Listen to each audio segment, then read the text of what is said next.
Okay, so my video that I just did over Google Teams didn't actually record any audio, and I didn't notice it until I watched it back, ready to submit it, and everybody is not able to get back onto the Google Meet. I'm currently camping in a tiny home trailer in Crawfordsville, Indiana, so I'm just going to record the speech again and also submit the video of the Google Teams with my audience in it, and hoped that that's okay. And I understand that this was a mess up. So we're going to start again. So this is my speech for Life in a Bag. I'm a JJC college student because I'm finishing up my associate's degree in EMS. And one of the last two gen eds I have are a math class, and then this is speech communication class.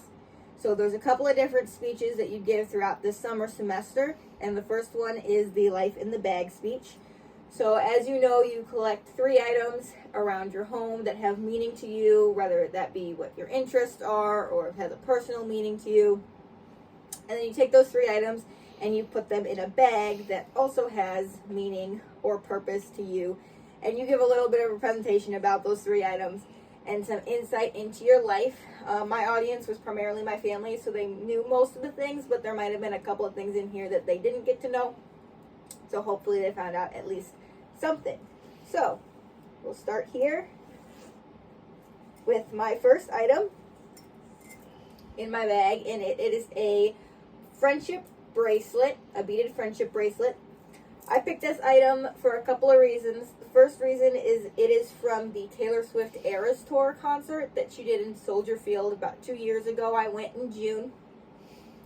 And Taylor Swift is probably by far my favorite artist, by far, that I talk about her way too much and my family and friends complain.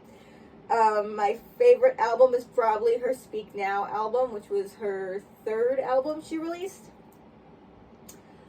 So she went on tour and she did the Eras Tour, where it was mixing all of the albums that she's ever done before. She put them together and presented them on stage. So it was kind of just like a throwback of all of her old stuff along with some of the new stuff. The reason that it is a friendship bracelet representing this is because on the tour, she has a song about making friendship bracelets. So her fans took it upon themselves to create a fan project where they would trade friendship bracelets before and after the concert in the venue. So this isn't a bracelet I made. This is a bracelet that somebody gave to me. It just says T Swift Chicago. I probably made over 70 bracelets that I traded back and forth. This is just the one of them. So that's my first item. My second item in my bag is this Disney Princess Belle figure pin from the Disney parks. I picked this for a couple of reasons. First off, my favorite Disney princess is Princess Belle. I'm Isabelle and she's Belle, so that's a pretty easy one to start with. But also she had long brown hair and she liked to read books, and she was strong in the ways that as a little girl I wanted to mimic and I wanted to be. So I had a kind of a little bit of a connection with her since I was a kid, and it's kind of, she stayed my Disney princess all throughout my now adult life. Another reason I picked this as opposed to something else that I had with her on it is this is from the trip I took after I graduated high school. In my family, after you graduate high school, you get to pick a trip to go on. I picked to go to Disneyland, California for the Marvel Land, Star Wars Land, and also because it was Disney and I enjoyed a lot of things Disney. And this was one of the souvenirs that I got. This was actually the last souvenir I bought on that trip. So I brought it with. I've bought a couple of Disney pins.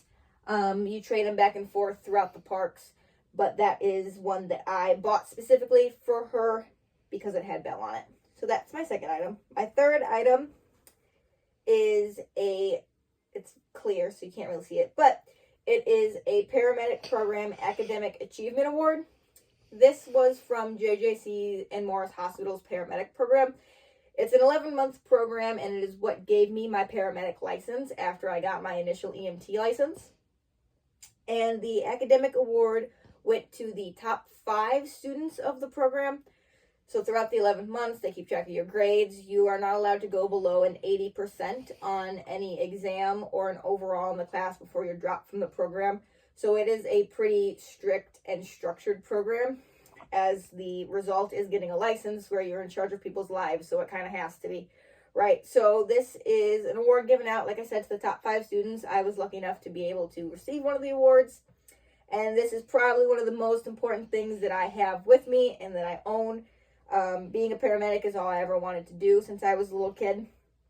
So the fact that I not only completed that goal, but I also did it and earned an achievement for being in the top % of the class that did it.